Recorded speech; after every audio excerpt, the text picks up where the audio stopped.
Hi guys, welcome back to this channel. And इस video में हम कुछ और सफिक्स के बारे में जानेंगे। हमने पहले के इस वीडियो में कुछ सफिक्स के बारे में डिस्कस किया था, तो उससे आप पता लगा सकते हो कि कौन सी दवाई किस में दी जाती है। तो वैसे ही यहाँ पे पहला है ZINE।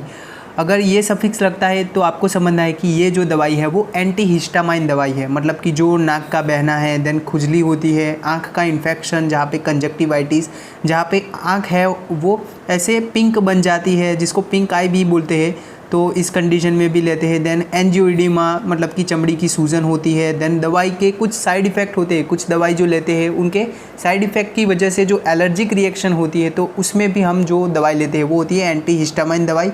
तो एंटी हिस्टामाइन में ZINE ये सफिक्स लगता है, जैसे कि सेट्रीजिन, देन लेवोसेट्रीजिन, देन सिनोरिजिन, फ्लूनारिजिन, हाइड्रोक्सीजिन, बक्लीजिन, मैक्लीजिन। तो यहाँ पे इन सभी दवाइयों में ZINE लगता है, तो आपको समझना है कि ये एंटी हिस्टामाइन दवाई है। देन आगे दूसरा सफिक्स है टेरोल और फिलिन। तो अगर ऐसा आपको देखने को मिलता है टेरोल और फिलिन, तो आपको समझना है कि ये जो दवाई है वो एक ब्रोंकोडाइलेटर है। ब्रोंकोडाइलेटर मतलब कि जो श्वसन नलिका को चौड़ी करती है, जिससे हम सांस जो है वो आसानी से ले सकते हैं। कई बार क्या रहता है कि उसमें अस्थमा जैसी कंडीशन होती है और COPD जैसी कंडीशन होती है, तो उसमें सांस लेने में तकलीफ़ पड़ती है पेशेंट को, तो उस कंडीशन में ब्रोंकोडाइलेटर जो है वो यूज़ होता है। तो इसमें कौन कौन सी दवाई रह सकती है, तो इसमें साल्मेटेरॉल है, आल्ब्यूटेरॉल है, फोर्मोटेरॉल है, लेवलब्यूटेरॉल है। तो यहाँ पे टेरॉल लगता है, तो आपको समझना है कि ये एक ब्रोंकोडाइलेटर है। वैसे ही जो फिलिन है PHYLLINE, ये सफिक्स लगता है तो भी आपको समझना है कि ये एक ब्रोंकोडाइलेटर है। जैसे कि थियोफिलिन है, एमिनोफिलिन है, डाइफिलिन है, ऑक्स्ट्रीफिलिन है, एसेब्रोफिलिन है। तो यहाँ पे फिलिन और टेरॉल जो है वो ब्रोंकोडाइलेटर को इंडिकेट करता है। आगे का सफिक्स है प्रेजोल। अगर PRAZOLE ये सफिक्स लगता है तो आपको समझना है कि ये एक प्रोटोन पंप इनहिबिटर दवाई है, जो कि एसिडिटी में यूज़ होता है। तो और भी कंडीशन में यूज़ होता है, जैसे कि पेट के छाले हैं, पेप्टिक डिसीज़ होते हैं, उसमें यूज़ होता है। गैस्ट्रोइसोफेजियल रिफ्लक्स डिसीज़, मतलब कि जो एसिडिटी है उसमें यूज़ होता है। तो इसमें कौन कौन सी दवाई रह सकती है, तो इसमें ओमेप्रेजोल है, देन लेंसोप्रेजोल है, देन पेंटोप्रेजोल है, रेबेप्रेजोल है। तो प्रेजोल लगता है तो आपको समझना है कि ये एक एसिडिटी की दवाई है। आगे के सफिक्स है जेपाम और जोलम।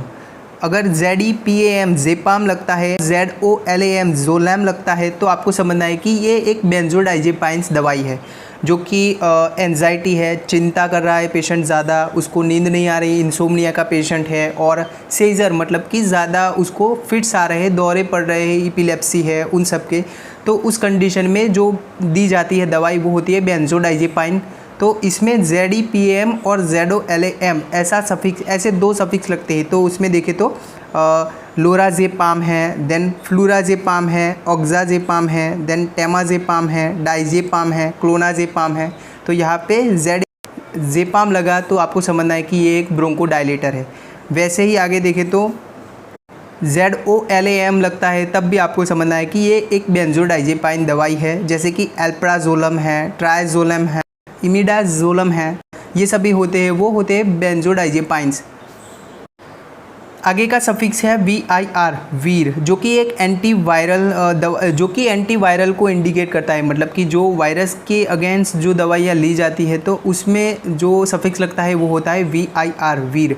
जैसे कि ओल्सेटामिवीर है, देन टेनोफेवीर है, देन जेनामिवीर है, देन एसिक्लोवीर है, गेंसिक्लोवीर है, पेंसिक्लोवीर है। तो ऐसे जो वायरल कंडीशन होती है, वायरस की वजह से जो होती है बीमारी, उसमें VIR वीर सफिक्स लगता है।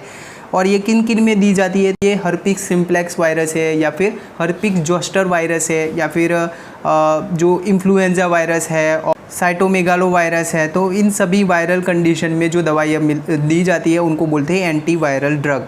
एंटी इमेटिक ड्रग्स मतलब कि जो वॉमिटिंग में दी जाने वाली दवाइयाँ रहती है, तो उनमें देखें तो ओंडानसेट्रॉन है, ग्रैनीसेट्रॉन है, डोलासेट्रॉन है। मतलब कि आपको अगर सेट्रॉन SETRON ये देखने को मिलता है तो आपको समझना है कि ये एक एंटी इमेटिक ड्रग है, मतलब कि वॉमिटिंग में दी जाने वाली दवाई है। उसके अलावा देखें तो यहाँ पे एजिन AZINE, तो वो भी एंटी इमेटिक ड्रग है, जैसे कि प्रोमिथाजीन है और प्रोक्रोपेराजीन है। तो ये सभी जो दवाई है वो एंटी इमेटिक ड्रग है। वैसे एंटी इमेटिक ड्रग में जो एंटी हिस्टामाइन दवाई है वो भी दी जाती है, जैसे कि साइक्लिजिन, सिनारिजिन, मैक्लिजिन है, स्कोपोलेमाइन है और कुछ स्टीरॉयड है वो भी एंटी इमेटिक में दी जाती है, मतलब एंटी इमेटिक के तौर पे दी जाती है, वॉमिटिंग को कम करने के लिए दी जाती है। उसके अलावा देखिए तो हमने इस वाले वीडियो में डिस्कस किया था कि आप बीपी की गोली को कैसे पहचान सकते हो, तो वो भी देख सकते हो। इसमें हमने डिस्कस किया था कि इसमें 4 सफिक्स लगते हैं बीपी की गोली के पीछे, जैसे AMIL एमिल है, देन PINE पाइन है, देन ओलोल है, OLOL PIRL प्रिल है। तो ये सफिक्स जो लगते हैं इससे आप पता लगा सकते हो कि ये जो दवाई है वो बीपी की है या फिर नहीं, ब्लड प्रेशर को मेंटेन करने की है या फिर नहीं।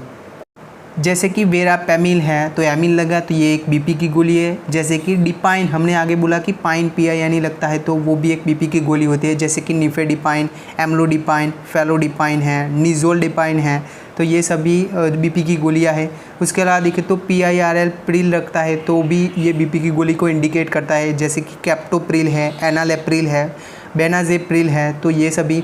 उसके अलावा हमने बोला कि ओलोल प्रत्यय लगता है, ओलोल सफिक्स लगता है तो भी वो बीपी की गोली को इंडिकेट करता है। जैसे कि एटेनोलोल है, प्रोपेनोलोल है, मेटोप्रोलोल है, बिजोप्रोलोल है, टिमोलोल है, तो ये सभी जो सफिक्स है वो बीपी की गोली को इंडिकेट करते हैं। तो आई होप आपको इससे कुछ जानने को मिला होगा। Thank you.